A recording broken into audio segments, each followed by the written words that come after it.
خصوصا لاحظ المؤلف هذا الكتاب ومن علمه وأصول مفهوم أن الله يولي درجاتهم في الجنة وينفعنا ببركاتهم وأسرارهم وأنوارهم وعلومهم ونفعاتهم في الدين والدنيا والآخرة.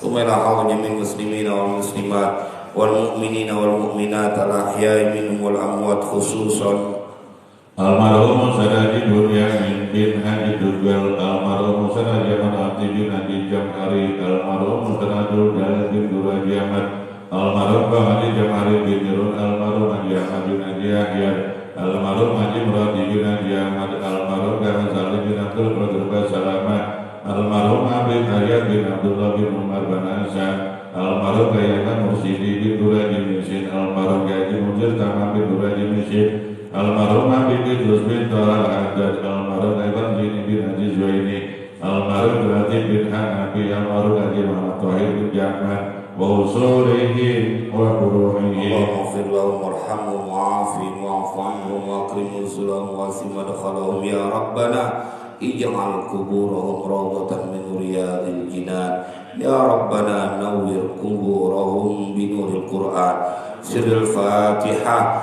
A'udzu billahi minasy syaithanir rajim. Bismillahirrahmanirrahim.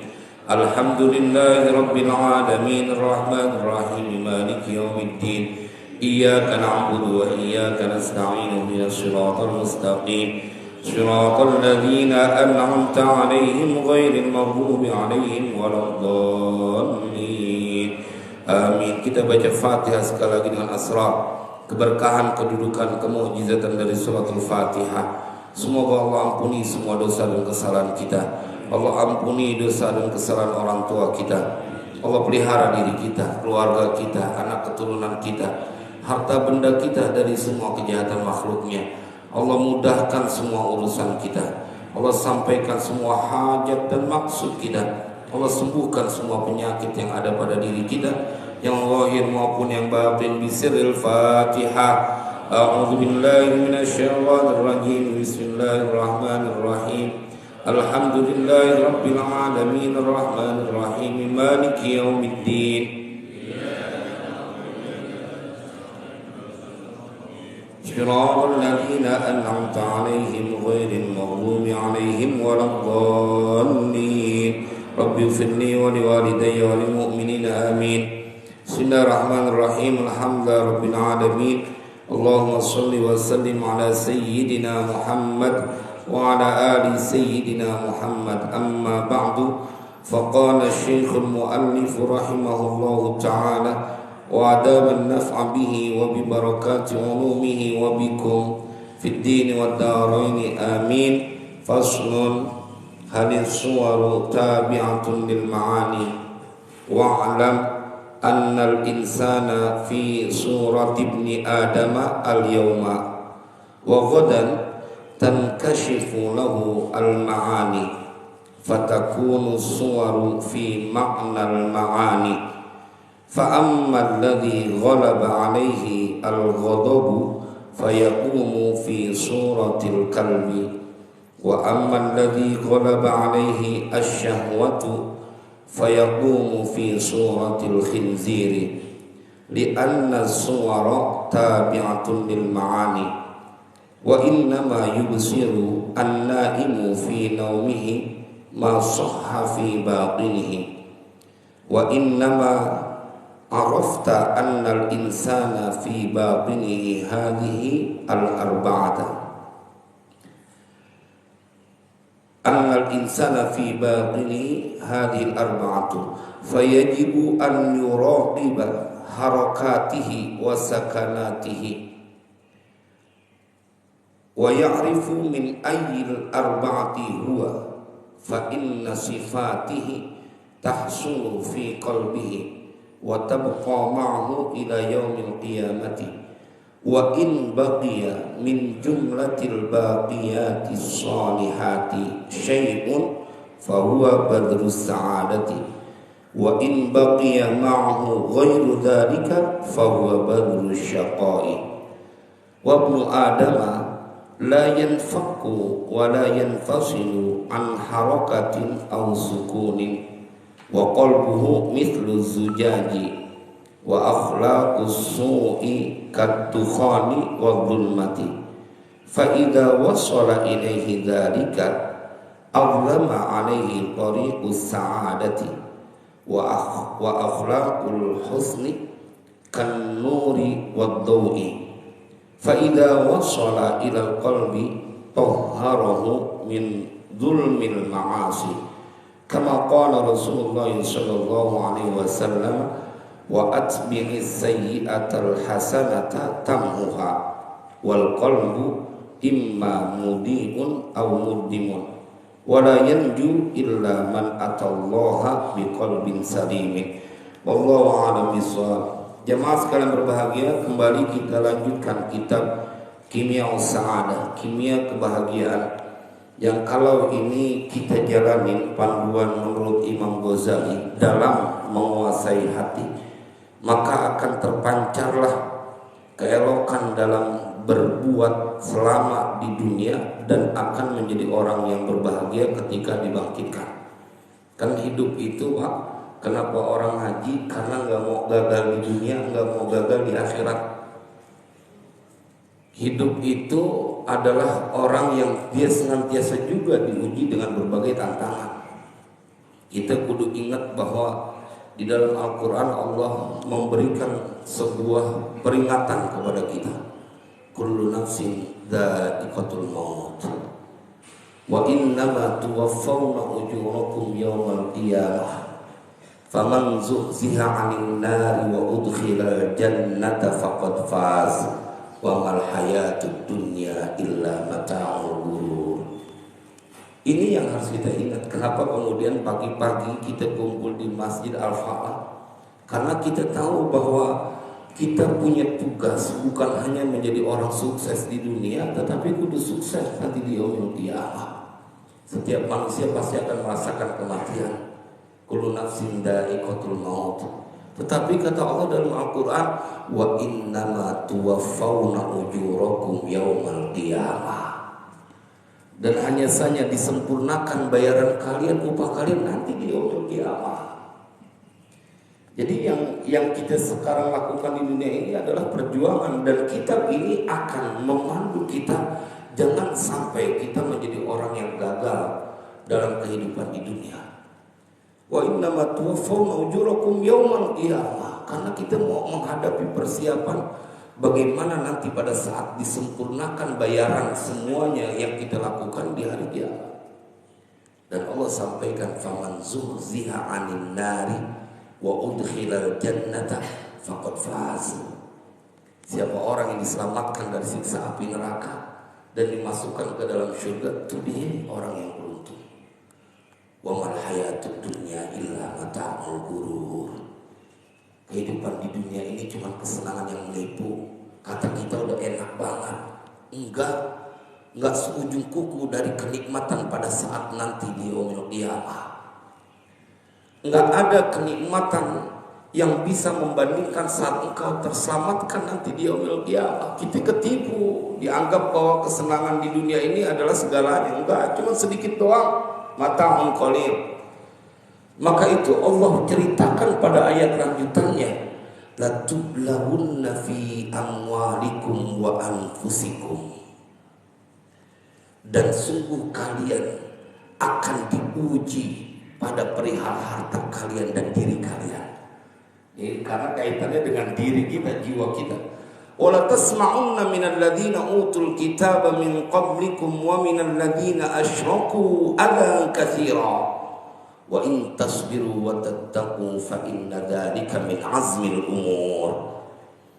Kalian tidak akan begitu mudah saja melewati kehidupan dunia. La tublawunna fi amwalikum, sungguh kalian akan diuji dengan harta kalian. Wa anfusikum, dan diri kalian akan diuji. Wala tasma'unna minal ladzina utul kitaba min qablikum, dan kalian akan diperdengarkan dari orang-orang yang punya kitab sebelum kalian. Wa minal ladzina asyraku, dan dari orang-orang yang syirik kepada Allah. Apa? Akan adan katsira, sebuah hinaan yang banyak. Tetapi wa in tasbiru wa tattaqu fa inna dzalika min azmil umur. Inilah yang sedang kita pelajari. menjadi orang yang sabar, nggak memperturutkan hawa nafsu. Karena itu diceritakan oleh Imam Ghazali dengan detail dan berkali-kali instrumen yang ada di dalam diri kita. Berkali-kali, dan ini sesungguhnya teramat sederhana kalau kita ngikutin apa yang disampaikan oleh Imam Ghazali. Dan pada pagi ini kita akan masuk kepada bab faslun halis suwaru tabi'atun lil ma'ani. Bermula ini itu pasal halis suwaru tabi'atun lil ma'ani. Apakah bentuk-bentuk kita, suar jamak dari surah, bentuk badan kita ini tabi'atun lil ma'ani, dia akan mengikuti dengan al-ma'ani. Kalau kita melihat caranya, al-ma'ani madil insani minas sifatil mahmudah, apa yang bagi manusia dari sifat-sifat yang terpuji. Jadi kalau orang cakep secara fisik, apakah hatinya juga pasti cakep? Apakah kemudian secara bentuk dia buruk rupa, di secara fisik apakah juga akan menunjukkan buruk rupa di dalam hatinya? Nah, ini ditanya, apakah bisa tampak sesuatu yang lahir? As-suwar, bentuk-bentuk itu mengikuti kepada sesuatu yang ada di dalam sifat yang terpuji. Kita akan lihat jawabannya dari Imam Ghazali. Wa'alam, dan ketahuilah olehmu, annal insana, bahwasanya manusia itu fi surat ibni Adam al yauma, pada bentuk anak Adam pada hari ini, pada saat di dunia. Pada saat di dunia bentuk anak Adamnya kayak begini, rupa-rupa. Itu al yauma, yakni pada hari ini. Wa ghadan, dan besok, yakni di yaumil qiyamah, tankashifu lahu al ma'ani, akan tersingkap lahu bagi Ibnu Adam apa al-ma'ani, sifat-sifat yang aslinya akan kelihatan di yaumil qiyamah. Fatakunu suwaru fi ma'nal ma'ani, maka adalah apa as-suwaru, bentuk-bentuk manusia itu fi ma'nal ma'ani, maka dia pada makna yang dia sesuai dengan sifatnya nanti di yaumil qiyamah. Kalau sekarang kita bisa melihat ini orang cakep di depan kita, tapi sesungguhnya hatinya mempunyai dendam, mempunyai kemarahan yang luar biasa. Di dunia kita nggak bisa membedakan tentang apa yang ada di dalam hatinya. Berbeda kalau orang-orang yang sudah disikapkan oleh Allah. Alasan dari saya mendapatkan riwayat, alasan dari Tuan Guru Muhammad Zaini Abdul Ghani nggak berhenti dia ngedukhon, karena memang untuk menghalangi pandangannya dari orang-orang yang ada di hadapannya. Itu kalau orang-orang khusus bisa tahu di depannya orang yang berbentuk binatang rakus, pemarah kelihatan tuh. Dan saya mendapatkan riwayat gitu, itu yang di Darul Hadis di Malang. Mereka, beliau begitu selesai sholat Jumat nengok ke kanan kiri, mukanya mirip binatang semua. Tabiat yang di dalam al-ma'ani buat mereka nggak nunggu nanti di yaumil qiyamah udah kelihatan. Kalau kata Imam Ghazali kan nanti wagodan tankashifu lahu al-ma'ani, nanti di yaumil qiyamah akan tersingkap semuanya. Kita nggak bisa ngebedain orang yang berniat baik kepada kita ataupun tidak, yang datang ke tempat kita orang baik atau tidak, kita nggak bisa ngebedain karena bentuk fisiknya seperti itu. Tapi buat ma'ani di dalamnya, sifatnya kita kagak tahu. Tapi nanti wa ghadan tankashifu lahu al-ma'ani fatakunu suwaru fi ma'nal ma'ani. Nggak ada penjelasannya. Fa ammal ladzi ghalaba 'alaihi al-ghadabu fayaqumu fi suratil kalbi. Maka adapun bermula orang yang ghalaba, telah mengalahkan, alaihi, atas seseorang, apa al-ghadabu, kemarahannya, fayaqumu fi suratil kalbi, maka dia nanti akan bangkit fi suratil kalbi, dalam bentuk hewan. Ini tentunya kita berhusnudzon dengan pilihan redaksi dari Imam Ghazali, karena Tidak bisa kita kemudian memanakan berarti nanti bentuknya langsung berupa berupa anjing atau berupa babi.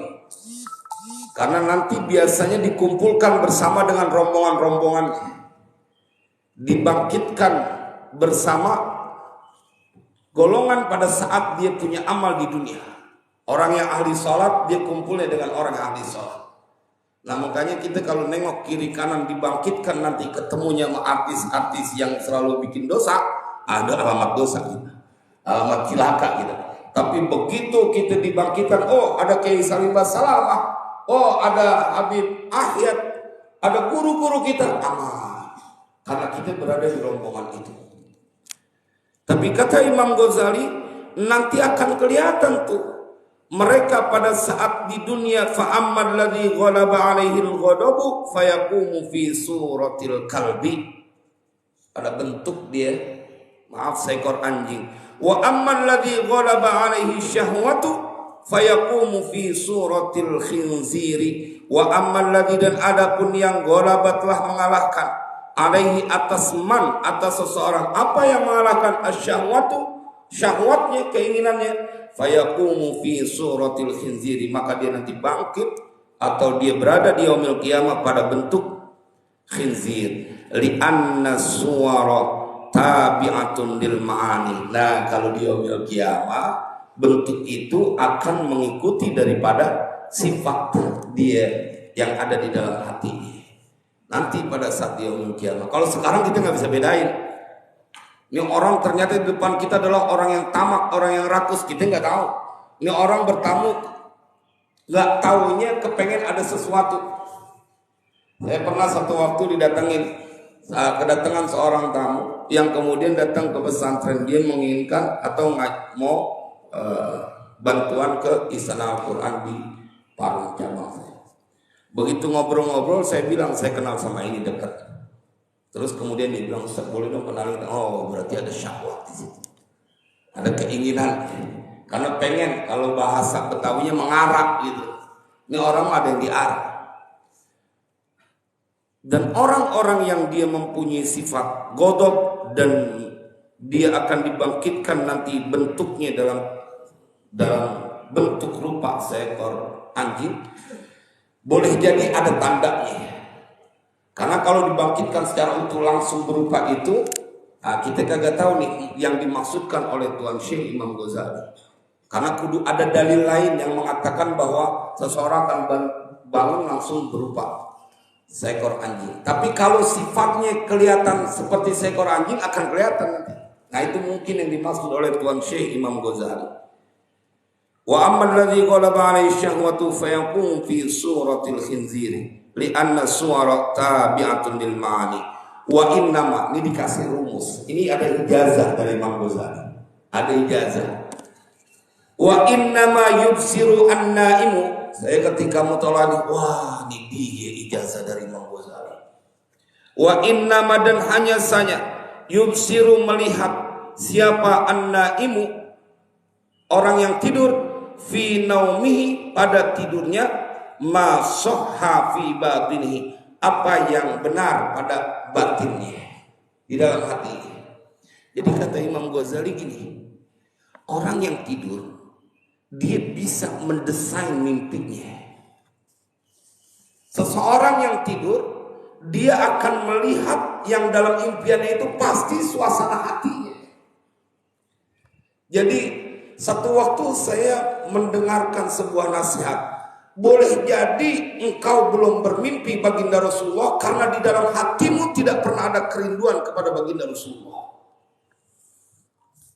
Boleh jadi, kalau dalam hadis kan ada 3 makna mimpi. Pertama yang disebut dengan hadisul qalb, dia adalah masalah suara hati, kesemsem. Jadi kalau engkau pagi hari diajak oleh suami, misalnya ibu diajak ke pasar, ke toko emas, kemudian malamnya ngimpi pakai gelang emas banyak banget kiri kanan, nggak usah dikasih takwilnya, nggak usah. Itu adalah faktor dari hatimu saat engkau melihat emas itu punya keinginan yang luar biasa. Jadi malamnya ngimpi begitu.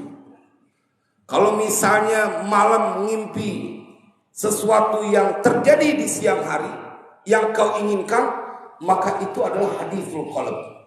Yang kedua, sabda Nabi, takhwifus syaitan, teror dari setan. Teror dari setan itu kalau orang baca sebelum tidur, dia nggak bacaan, setan akan masuk ke dalam tidur kita. Maka disuruh kita berlindung kepada Allah, bacaan doa-doa sebelum tidur. Dan itu kalau mimpi buruk, jangan pernah ceritakan kepada siapapun, jangan pernah. Itu pesan Nabi. Kalau mimpi kebaikan, jangan pakai ditahan-tahan, ceritain kalau mimpi kebaikan. Karena itu ada busyra minallah yang ketiga. Boleh jadi itu kabar dari Allah. Kalau mimpi misalnya nangkap ikan gabus, itu kalau orang dulu bilang, lu besok mau dapat rezeki, boleh tuh. Karena dia memang rezeki. Tapi kalau ngimpi laki kawin lagi, jangan pakai cerita, apalagi ngomel-ngomel. Orang ngimpi buruk, nggak usah diceritain, nggak usah diceritain. Kalau ngimpi baik, dapat bayi. Dulu saya ingat banget kalau mama saya suka cerita, gue ngimpi dapat bayi, gendong bayi, besoknya kemudian dapat rezeki. Kan karunia tuh kalau anak. Nah, kalau ngimpi yang baik-baik begitu, boleh diceritain. Kata Imam Ghazali, ini ada ijazah. Karena manusia hanya akan melihat wa innama yubsiru an-naimu fi naumihi, dan hanya saja akan melihat, siapa yang akan melihat an-naimu, orang yang tidur, fi naumihi, dalam tidurnya, yakni ngimpi, ma sahha fi batinihi, apa yang benar pada batinnya. Makanya salah satu ijazah kalau pengen ketemu Nabi, maka engkau menghadirkan baginda Rasulullah pada saat engkau tidur. Pada saat kita mau tidur tuh kangen betul sama Rasul. Itu saya diijazahkan, saya belum ketemu dalil gini, tapi diijazahkan bangkitkan rasa keinginanmu untuk mimpi ketemu Rasulullah. Itu akan terjadi tuh, kata Imam Ghazali, wa inna ma yubsiru an-naimu fi naumihi ma sahha fi batinihi. Saya suka sampaikan, emangnya kagak malu apa udah umur 50 tahun, 60 tahun belum pernah dapat hadiah mimpi ketemu Rasulullah. Padahal kita udah lama jadi umatnya. What's wrong? Apa salahnya? Sehingga belum dapat hadiah itu. Padahal siapa orang yang bermimpi ketemu Rasulullah, maka dia akan bertemu secara yaqadzatan. Jadi kalau kita mimpi ketemu Rasulullah, pengen ketemu Rasulullah, diantaranya adalah engkau menghadirkan keinginanmu di dalam hati itu pengen banget ketemu Rasulullah. Dicoba Pak, ini Imam Ghazali yang menyampaikan. Jadi kalau kita batin itu sampai kayak gitu kuatnya, karena kata Imam Ghazali, setiap yang terjadi pada mimpi seseorang itu karena yang paling masahha fi batinihi, itu dia. Ya kalau udah Imam Ghazali yang ngomong sih kita percayain aja, apalagi berbuat kebaikan. Makanya kalau pengen tahu, kita kangen sama anak kita misalnya di mana-mana, terus pengen tahu keadaannya, maka hadirkan itu dalam hati. Hadirkan, ya Allah, pengen banget tahu kerinduan, pengen lihat keadaan anak kita. Mimpi. Karena kalau di zaman Rasulullah itu mimpi gak sembarangan. Sahabat-sahabat Nabi berharap setiap malam tidurnya mimpi. Kenapa? Karena di pagi hari setelah sholat subuh, Nabi selalu bertanya, siapa di antara kalian yang mimpi malam tadi? Maka kemudian Nabi mentawilkan itu. Biar mimpi ketemu Rasulullah, ibu bapak. Kalau udah mimpi ketemu Rasulullah, udah nikmat betul. Kita baca sholawat banyak. Kita baca sholawat yang dapat hadiah, melihat langsung siapa orang yang kita sholawatin. Saya ketika mendengarkan bagaimana di dalam Al-Quran diceritakan Yusuf begitu rupawannya, sehingga wanita-wanita melihat dia nggak ketahanan, melihat gantengnya, cakepnya Nabi Yusuf, kemudian sampai dia potong itu tangannya, nggak terasa. Itu kan diceritain di Al-Quran. Bagaimana kalau melihat baginda Rasulullah, rasanya nggak terasa tuh, dadanya dihujamkan dengan pisau. Saking begitu indahnya baginda Rasulullah. Mudah-mudahan sebelum kita mati kita bisa mimpi ketemu Rasulullah. Ibu, jadi ada hadirkan kerinduan karena suami sayang sama kita di dunia doang, tapi nanti di yaumil qiyamah yang sayang sama kita ya baginda Rasulullah. Baginda Rasulullah. Wa inna ma yubsiru an-naimu fi naumihi ma sahha fi batinihi.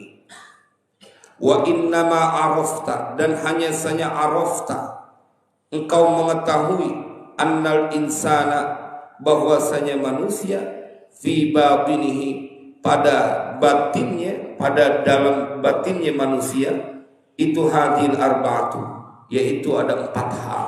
Engkau udah tahu karena udah dipelajari kemarin, yaitu sifat yang sifat al-qalb, khinzir, syaitan, dan malaikat. Itu kan di dalam diri manusia udah nggak ada keluar dari itu. Sifat yang dia menyerupai, kalau pemarah jadinya al-qalb, al-khinzir sebagai yang begitu syahwat, asyaitan selalu mengandung kerusakan, al-malaku, dan malaikat. Itu dia. Fayajibu, maka wajib apa an yuraqiba, bahwa mengawasi siapa seseorang, harakatihi wa sakanatihi. Kalau emang udah tahu 4 hal itu yang ada pada diri setiap manusia, semuanya, semua anak keturunan Adam, dia di dalam dirinya ada 4 potensi, kata Imam Ghazali. Ada potensi kalb dengan pemarahnya, ada potensi yang namanya syahwat, khinzir, ada potensi syaitan yang selalu kedurhakaan, dan ada potensi malaikat yang dia akan melakukan ketaatan. 4 itu yang ada pada diri kita. Kita udah tahu. Maka kemudian kata Imam Ghazali, wajib bagi seseorang an yuraqiba harakatihi wa sakanatihi, untuk dia mengawasi pergerakannya, setiap gerakannya dan diamnya. Abu Bakar As-Siddiq satu hari dia pegang itu lidahnya. Ini engkau yang membuat banyak aku mendapatkan hisab kelak. Karena dari omongan.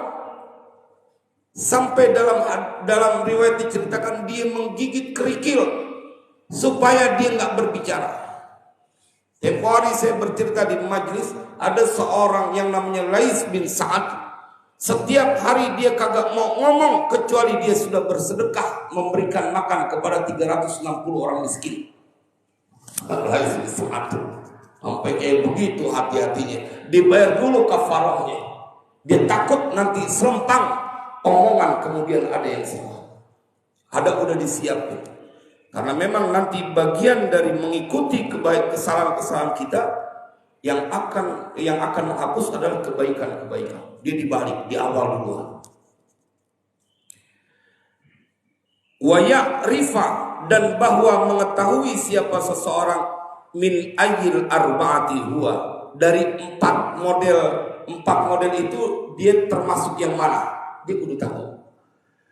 Jadi kalau kata Imam Ghazali, kita kudu tahu bila engkau gampang marah dengan udah ngaji di Al-Falah, hati-hati di dalam dirimu terkuasai potensi seekor anjing. Jadi nggak malah bangga. Kalau dia udah ngaji ini, dia nggak malah bangga, justru malu. Ternyata dirinya dikuasai oleh potensi godok. Dan kata Imam Ghazali, itu adalah suatu yang diidentikan dengan maaf seekor anjing. Kan ada orang yang pemarah bangga, gue emang dari dulunya begini. Dia bangga. Gue emang udah orangnya temperamen. Ente gak ngaji di Al-Falah bahwa engkau membanggakan dirimu saat dikuasai oleh potensi seekor anjing. Pada saat dia syahwat memperturutkan hedonisme, kalau bahasa kerennya, apaan aja dia mau beli dia nikmatin. Dia gak pakai akalnya, dia turutin hawa nafsunya. Giliran buat sedekah, dia gak berani seperti memperturutkan hawa nafsunya. Giliran buat koyak-koyak, buat jalan-jalan, buat kebutuhan yang ada pada diri dia, yang dia butuhkan, dia mau turutin semuanya. Tapi buat urusan akhirat dia enggak. Pak, Ibu, kalau enggak kita rem syahwat pasti akan membahayakan. Contoh yang paling gampang bagi orang yang udah umur 40 tahun ke atas, itu makannya kudu ngerem. Kalau ente memperturutkan hawa nafsu, makan durian gitu yang banyak misalkan, akan mendatangkan bahaya, memperturutkan hawa nafsu. Jangan kata makan durian, makan jengkol aja kalau kebanyakan jadi kejengkolan. Membahayakan tuh. Syahwat orang lagi asik, nih jengkolnya jengkol tua. Itu kalau bilang jengkol tua, tuh bini langsung ngomong, jengkol tua enak banget tuh, kan bang yang enak yang tua juga. Itu. Kita nggak kalah akal penceramah, iya emang yang enak yang tua, cuman kudu digedik dulu biar nyerap. Biar bunyi. Emang jengkol yang enak yang tua, ya semua apa deh tua. Cuman kita lagi bilang jengkol enak, pakai di komentar begitu. Yang enak yang tua juga. Wa ya'rifa min ayyil arba'ati huwa fa inna sifatihi, jamak muannas salim, jadi mansubnya dengan harf kasrah. Fa inna sifatihi, maka sesungguhnya sifat-sifat manusia tahsulu akan mendapatkan fi qalbihi, pada hatinya, wa tabqa ma'hu ila yaumil qiyamah, dan akan menetap bersama seseorang ila yaumil qiyamah, sampai hari kiamat. Nah ini dia yang disebut innamal a'malu bi khawatimiha. Segala perbuatan itu dilihat endingnya, Pak. Biarin dulu ente pemarah. Setelah ngaji kimia sa'adah udah dibuang sifat marahnya. Lagi surga nggak disiapkan buat orang pemarah. Nggak disiapin buat orang pemarah. Dia disiapkan buat orang yang mampu menahan amarahnya. Kalau pemarah ente kagak disebut sebagai calon penghuni surga. Yang disebut calon penghuni surga adalah alladzina yunfikuna fis sarra'i wad dharra'i wal kadhiminal ghaidha, dan orang yang mampu menahan amarahnya. Dia kecewa sama perbuatan seseorang, tapi dia simpan amarahnya. Apalagi si orang nggak salah main ngomelin aja, itu lebih cilaka lagi. Sampai hari kiamat endingnya tuh, nanti endingnya hari pas akhir hidupnya mana yang lebih dominan? Kan kita pasti pernah punya salah, Pak, dan banyak salah kita. Tetapi Allah punya sifat Rahman dan Rahim yang selalu memberikan peluang untuk kita bertaubat. Jangan sampai kemudian peluang ini kita lewatin begitu aja. Dulu kali waktu masih jadi jagoan gitu, masih muda-mudaan, kan emang kayaknya kita bangga betul kalau misalnya kemana-mana kita bisa menguasain itu. Saya ketemu Ustaz Muhammad, seorang jawara yang memang kalau ingin ngetes ilmunya, dia datang ke sebuah tempat yang disebut di sana ada jawaranya. Kalau zaman dulu gitu. Kalau sekarang mah enggak, main banyak-banyakan duit kalau sekarang. Kalau dulu jawara begitu, saya diceritain itu. Kita nggak boleh denger dikit ada jawara di daerah Pasar Minggu misalnya, kita datang ke sana. Gua denger ada ayam jago nih yang kukuruyuk gitu. Kalau bahasa itu kalau kita lagi ngobrol sama jawara dulu seru juga emang. Jadi bagaimana kemudian mereka ingin menunjukkan tentang diri dia. Oh ternyata engkau justru menyiapkan sebuah petaka dengan sifat yang kau bangga-banggakan itu. Setiap orang punya masalah, makanya buat Bapak, kalau kita udah ngaji begini, jangan kau lagi kemudian gampang marah kepada istri. Bahwa engkau dikuasai oleh sifat kalb. Buat ibu apalagi. Jadi udah ngaji ini berhenti. Bang, udah saya gak bakal ngomel lagi, Bang. Saya gak mau disalahin ngaji. Ada mau jadi gitu. Makanya beruntung Pak yang ngaji di sini, bininya kagak bakal ngomel lagi dah. Buat ibu-ibu juga gak bakal lagi, udah saya sama. Kita manusia yang pengen punya sifat. Kata Imam Ghazali, ente kudu tahu di mana engkau berada, pada posisi yang mana. Wa inna ma'arafta annal insana fi badi hadil arba'ah wa ya'rifa min ayyil arba'ati huwa. Dia kudu tahu dia termasuk 4 dari golongan yang mana itu. Wa in baqiya min jumlatil baqiyatis salihati syai'un fa huwa badrus sa'adati. Dia nih Makanya pentingnya kita ngaji ini kitab. Jikalau tersisa ada menetap min jumlatil baqiyatis sholihati, dari sekumpulan al baqiyatis sholih, amalan-amalan yang baik, yang ada ternyata pemaafnya, yang ada ternyata menahan marahnya, dia udah nggak lagi kayak dulu waktu muda. Setiap orang pasti punya masa lalu, tetapi yang tidak benar adalah kau kemudian mempertahankan sesuatu yang salah sampai akhir hayatmu. Setiap orang pasti punya kekeliruan, tetapi yang nggak benar adalah ketika engkau mempertahankan kekeliruan sampai keluar dari jasadmu. Kan ini yang kita inginkan, Bapak. Bagaimana kita mengakhiri hidup ini dengan husnul khatimah, as-sa'adah, bukan hanya di dunia, tetapi as-sa'adah yang kekal yang kita kejar, yakni pada saat menjadi orang-orang yang husnul khatimah. Kata Imam Ghazali, wa in baqiya min jumlatil baqiyatis salihati syai'un, dan jikalau tersisa menetap ada min jumlatil baqiyatis salihat, dari sekumpulan amalan-amalan saleh, syai'un apa sesuatu, fahuwa maka bermula orang tersebut badrus sa'adati, atau fahuwa syai'un, yakni bermula syai'un itu badrus sa'adati, yakni benih-benih kebahagiaan. Kalau emang yang tersisa akhirnya adalah sifat-sifat yang baik, tinggal malaikatnya, sifat maaf anjingnya, sifat babinya, sifat setannya udah hilang, maka engkau adalah, kata Imam Ghazali, itu adalah fahuwa badrus sa'adah. Wa in baqiya ma'ahu, dan jikalau menetap ada pada seseorang ghairu dzalika, apa ghairu dzalika, selain yang demikian itu, yakni selain min jumlatil baqiyatis shalihah, fa huwa badrus syaqai, maka bermula itu adalah benih-benih kecelakaan, kesengsaraan, sampai tua, sampai mati. Saya ketemu ada orang yang dia bahkan sampai akhir hayatnya masih ngomel-ngomel terus, masih ngomel-ngomel terus. Sampai ada anaknya bilang begini, Ustadz, saya mau deketin itu emak saya ngomel, saya jauh ngomel juga. Itu karena mempunyai hati yang potensi kalaunya dipertahankan hingga menjelang akhir hayat. Karena ada Pak kita yang suka begitu. Tetapi pada saat anak kemudian mendapati orang tua kayak begitu, bukan wilayah engkau menghukumi salah orang tua, bukan. Karena setiap engkau marah-marah mengindikasikan engkau tidak ridho dengan ketentuan Allah.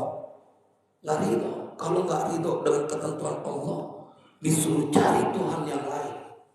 Man lam yardha biqada'i, siapa orang yang nggak ridho dengan ketentuanku, maka cari Tuhan selain aku. Dan selama kita di dunia ini, ya ikhwani, tidak ada yang terjadi pada diri kita kecuali semua atas ketentuan dari Allah Subhanahu wa taala. Enggak ada. Hatta berkumpulnya kita di tempat ini adalah karena kasih sayang dari Allah. Allah inginkan kita hari ini mempunyai banyak kebaikan, bukan sekedar sholat berjamaah, tetapi kemudian kita isi dengan pengajian dan mengingat Allah. Wa in baqiya ma'hu ghairu dzalika fa huwa badrus syaqai wal iyad billah. Allahumma sallimna ya rab. Wa ibnu adama, dan bermula anak Adam, yakni manusia, la yanfakku, tidak terlepas, wala yanfasilu, dan tidak terlepas, sama yanfasilu tidak terlepas, an harakatin aw sukunin, dari pergerakan dan diam. Wa qalbuhu mithlu zujaji, dan bermula hatinya manusia itu seperti cermin. Hati kita, kata Imam Ghazali, seperti hati kita seperti cermin. Wa akhlaqus su'i kaddukhani wa zulmati, dan perangai akhlak yang jelek itu seperti dukhan, asap, wa zulmati, dan kegelapan. Fa idza wasala ilaihi dzalika, maka jikalau sampai ilaihi kepada qalb atau kepada seseorang, dzalika, apa dzalika, yang demikian itu, ad-dukhan wa zulmah, azlama alaihi tariqus sa'adati, niscaya menjadi gelap atasnya apa thariqus sa'adati, jalan menuju kepada kebahagiaan. Jadi gelap, nggak ketemu jalan kepada kebaikan. Makanya kita akan diperlihatkan ada orang yang dari muda sampai tua nggak demen dengan masjid, nggak demen dengan majelis taklim, udah kesesat. Di hatinya udah kelewat banyak kegelapan yang tidak lagi bisa ditembus dengan cahaya. Makanya di dalam Al-Quran bahkan lebih ngeri lagi tuh. Dalam surat Al-A'raf, sa'asrifu an ayati alladhina yatakabbaruna fil ardi bighairil haqq wa iyyaru kulla ayatin la yu'minu biha wa iyyaru sabilal rusydi la yattakhidhuhu sabila wa iyyaru sabilal ghayyi yattakhidhuhu sabila. Dzalika bi annahum kadzdzabu bi ayatina wa kanu anha ghafilin. Wah, ini yang sudah memalingkan Allah. Ente nasihatin satu kampung juga tuh orang kagak bakal kena berbuat kebaikan. Kenapa? Karena dia punya dosa, udah kelewat gede dan Allah kemudian murka, dipalingkan dia dari kebenaran. Asrifu, aku akan palingkan an ayatil ladzina yatakabbaruna bil haqq. Sasrifu an ayatil ladzina yatakabbaruna fil ardi bighairil haqq. Karena dia kelewat sombong di bumi ini dengan tanpa hak. Dia banggain kekayaannya, dia banggain keturunannya, ngecilin banyak orang, nggak mau datang dari mudanya, nggak mau aja. Ngapain ke masjid? Dongan gua nggak ke masjid, duit gua banyak. Dongan gua nggak ke majelis taklim, gua bisa beliin apa aja. Kelewat sombong dia. Sa'asrifu an ayati alladhina yatakabbaruna fil ardi bighairil haqq. Yang lebih cilakanya Allah sampaikan kepada mereka, tipe kayak mereka, wa iyyaru kulla ayatin la yu'minu biha. Dan jikalau mereka melihat tiap-tiap tanda-tanda kebesaran Allah, mereka enggak beriman. Dikasih penyakit, dia enggak tetap ingat Allah. Dia punya duit, semua apaan sih yang dia kagak bisa beli? Ada obat yang paling mahal dia bisa beli. Dia nggak buru-buru balik ke Allah. Atau dia melihat bagaimana ada bencana yang terjadi tuh. Kalau Allah punya kepengenan. Semalam saya ceritain bagaimana Allah dalam majlis haul saya sampaikan bagaimana Allah menceritakan siapa orang yang paling kaya yang kau kenal. Lalu bandingkan dengan Qarun yang diceritakan dalam Al-Quran. Apa yang terjadi dengan Qarun pada saat dia keluar dari rumahnya? Maka yang terjadi adalah semua orang menginginkan supaya mendapatkan apa yang diberikan kepada Qarun. Qalu ya laitana mithla ma utiya Qarun innahu ladu haddin azim. Tapi ternyata kemudian dibenamkan ke dalam tanah. Diceritain yang begitu Pak, nggak kena juga. Wa iyyaru kulla ayatin la yu'minu biha. Wa iyyaru sabila rusydi la yattakhidhuhu sabila. Kalau dia melihat ada jalan kebaikan, dia nggak ngambil tuh jalan. Di Masjid Al-Falah ada jalan kebaikan terbentang untuk engkau mempunyai istana di dalam surga. Nggak ada kepengennya. Padahal ada pembangunan masjid. Wa iyyaru sabila rusydi la yattakhidhuhu sabila. Tapi kemudian bahayanya kata Allah, wa iyyaru sabilal ghayyi yattakhidhuhu sabila. Tapi kalau mereka melihat jalan kesesatan, mereka menjadikan itu sebagai jalannya. Allahumma salli ya Rabb. Saya kalau membaca ini ayat bersyukur kita datang ke Masjid Al-Hidayah. Karena dibikin tertarik. Wa iyyaru sabilal rusydi la yattakhidhu sabila. Kalau Allah terpalingkan. Tapi kita mengambil jalan untuk menuju kepada Allah Subhanahu wa ta'ala. Fa'idha wasala ilaihi dzalika aghlama alaihi tariqus sa'adati. Mudah-mudahan kita istiqomah.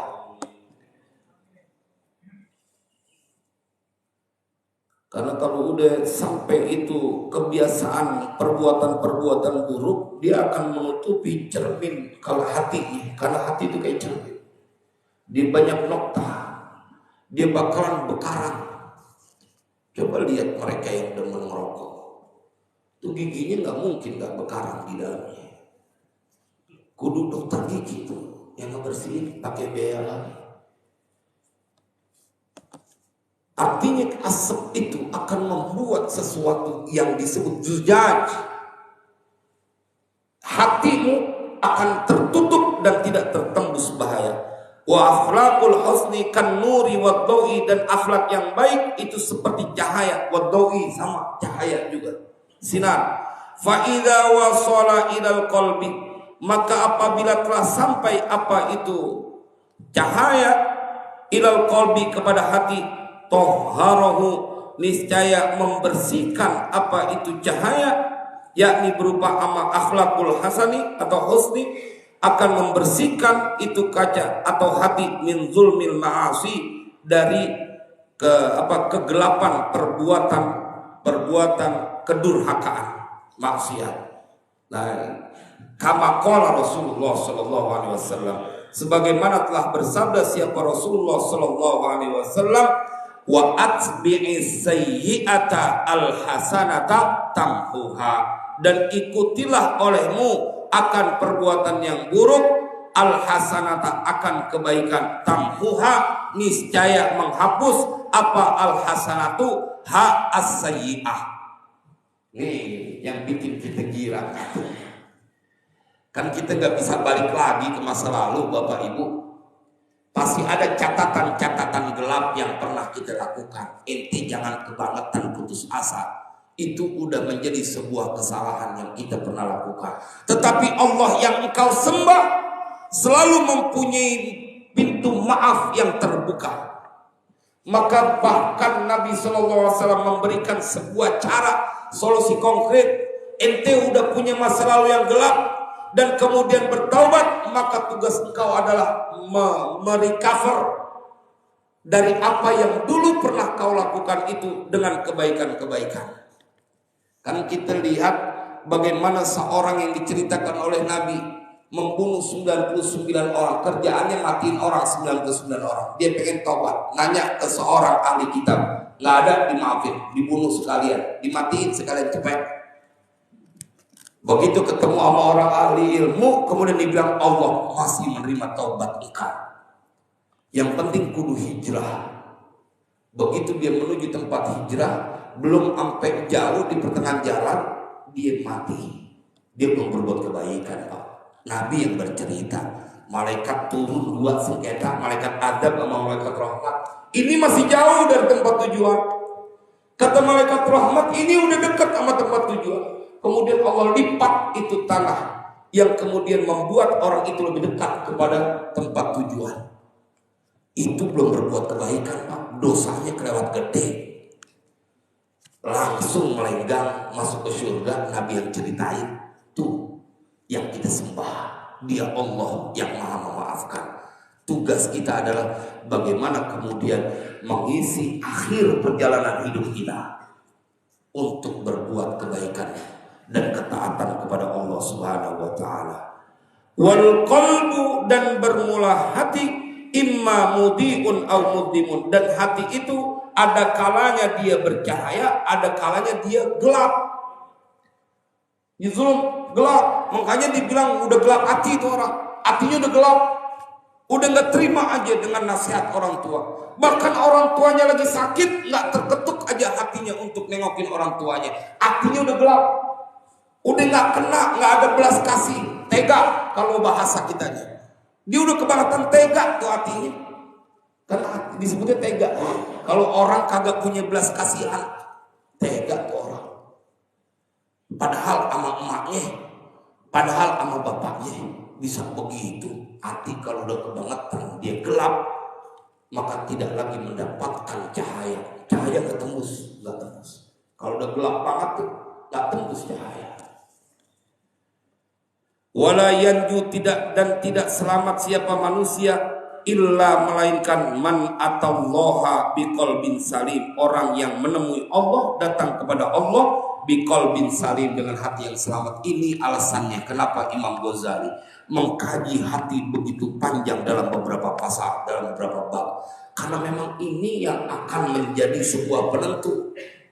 Yauma la yanfa'u malu wala banun illa man atallaha biqalbin salim. Enggak sedikit Bapak Ibu orang yang mati dan kemudian membawa kebencian, kemarahan, dan bahkan sampai membawa permusuhan. Ya Allah, ente kudu berhentilah. Jangan memelihara sifat godok, sifat kalab di dalam diri. Kalau kita mengukur salah kita banyakkan lagi sama Allah, ente aja masih butuh minta maaf kepada Allah. Dan kadang-kadang yang bikin setan bisikin, nih orang jangan pakai lu maafin, bukan sekali dua kali, udah keterlaluan nih orang. Iya, cuman masalahnya apakah engkau ingin mati membawa sifat godok? Yang disebutkan oleh Imam Ghazali, wa in baqiya min jumlatil baqiyati shalihati syai'un fa huwa badrus sa'adah. Tetapi wa in baqiya ma'ahu ghairu dzalika fa huwa badrus syaqa. Kalau tetap tersisa pada dirinya sampai kemudian akhir ayatnya yang ternyata adalah kebencian sifat dari yang buruk, maka kemudian itu disebut badrus syaqa. Masa ente mau korbanin? Pertanyaannya itu, masa ente mau korbanin kebahagiaan yang kekal gara-gara sesuatu yang sesungguhnya bisa kau hilangkan? Mudah-mudahan ini menjadi manfaat buat kita semuanya. Saya minta maaf untuk minggu depan kayaknya saya nggak bisa hadir libur dulu karena saya mau nikahin anak saya nih, orang yang ikut pulang dari Yaman minta dikawinin. Jadi acaranya berangkatnya jam 7 pagi, persiapannya kayaknya nggak memungkinkan semua amat. Jadi mohon izin. Apalagi mudah-mudahan Bang Maskur bisa ikut tuh. Ya mudah-mudahan ada ya bisa ikut. Karena beliau bilang bahwa kita pengen ikut. Saya kira lagi mau ngomongin kagak enak. Memang begitu kalau udah ngaji kita Imam Ghazali udah saling melihara aja gitu. Jadi saya bersyukur betul, mudah-mudahan yang bakalan terjadi buat anak saya, mudah-mudahan diberikan pasangan yang terbaik gitu ya. Padahal badannya masih kecil banget, udah minta nikah aja. Nah, kalau kata bini saya, tuh abang gara-gara dia mau kawin lagi nggak dikasih, anak jadi kawinin gitu. Itu bercandanya doang. Kalau kata orang Betawi, geluduknya doang, hujannya kagak. Mudah-mudahan dia mantap. Ada yang ingin tanya? Saya pikir cukup ya. Ada? Silakan. Bismillahirrahmanirrahim. Masalah 3 ayat ini guys, barangkali ada hubungannya dengan ini pada. Yang pertama, maka saknaan kita aka abasarukal yauma hadi. Yang kedua, yauma nusarul muttaqina ila rahmani wa'da wa nasukul mujrimina ila jahannama wirda. Itu kan 2 golongan. Yang tiganya ini bagi hati orang yang beku. Khatama wala qulubihim wala sam'ihim wala absarihim bisawah walahum azabun azim. Mohon penjelasan dan pencerahannya. Ya, sebenarnya ayat yang tadi dibacakan ini, 2 ayat awal itu yang membuat banyak para sahabat dan salafun soleh mereka tidak sanggup untuk menyelesaikan sholatnya karena saking takutnya ketika nanti semuanya akan diperlihatkan. Kalau ayat yang terakhir kan pertanggungjawaban kita, tapi kita akan diperlihatkan. Gimana Pak? Nanti cukup engkau menghisap pada saat ada ayat Iqra kitabak. Ente baca ada tuh buku ente, kitab ente. Tuh lihat tuh rapotnya. Sampai digituin nanti di yaumil kiamah. Jadi yang disampaikan tadi itu penguat apa yang disampaikan oleh Imam Ghazali, bahwa kita kudu pikirin nanti semua akan tersingkap, semuanya akan terlihat, kita akan lihat semuanya. Yang disampaikan dalam kutipan ayat itu membuat engkau akan berpikir 1000 kali. Bagaimana kalau nanti diperlihatkan tentang dosa-dosa yang kau lakukan? Semuanya nggak ada yang bisa ditutup-tutupin. Tampak semuanya. Mau ngomong apa kita di hadapan Allah? Apalagi pada saat disampaikan Berbicara kita punya tangan, berbicara kita punya kaki. Inilah kemudian yang menjadi sebuah motivasi. Imam Ghazali ingin mengajak kepada kita, semua sumbernya itu di hati. Kalau hati engkau tidak kau mampu kuasai, yang kita sudah sampaikan bahwa itulah fungsinya akal. Karena nanti akan kembali kepada akal. Akal itu yang akan menjadi tempat bertanyanya hati. Yang kita udah kaji.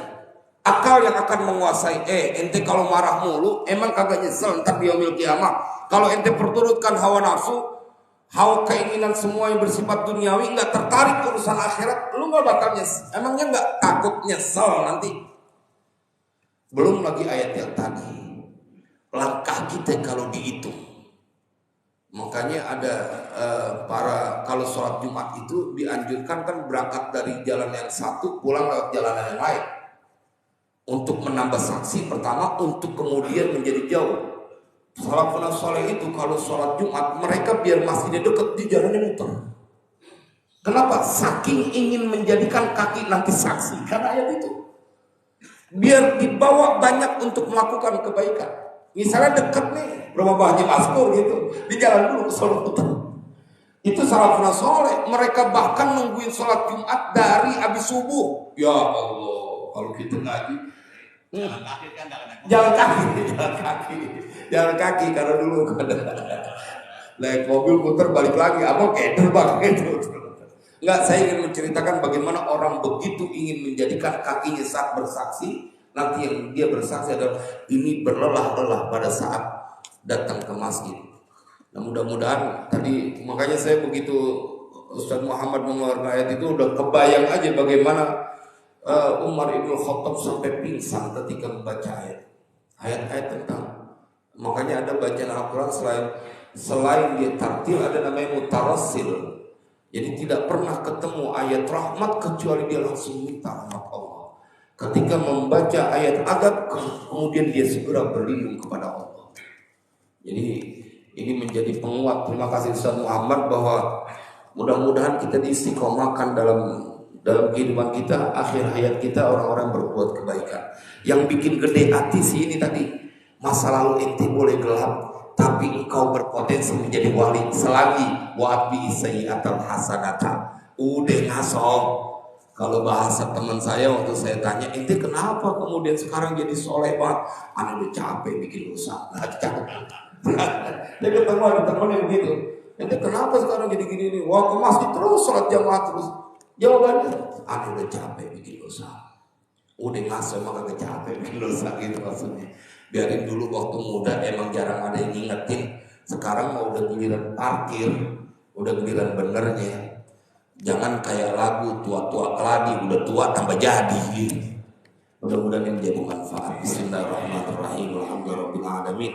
Allahumma shalli wa sallim ala sayyidina Muhammad wa ala ali sayyidina Muhammad. Allahumma ya Rabbana bi rahmatika wa bi jahi nabiyyikal Mustafa wa bi jahi awliyaika wa bi jahi muallif hadzal kitab. Ya Allah sahil umurana wa umur auladina wa dzurriyyatina wa talamidina. ومن أحسن إلينا ومن أوصانا بالدعاء ومن له حق علينا يا مولانا حصل مقاصدنا ومقاصدهم وارفع درجاتنا ودرجاتهم في الدين والدنيا والآخرة وصلى الله على سيدنا محمد وعلى آله وصحبه وسلم والحمد لله رب العالمين. السلام عليكم ورحمة الله وبركاته.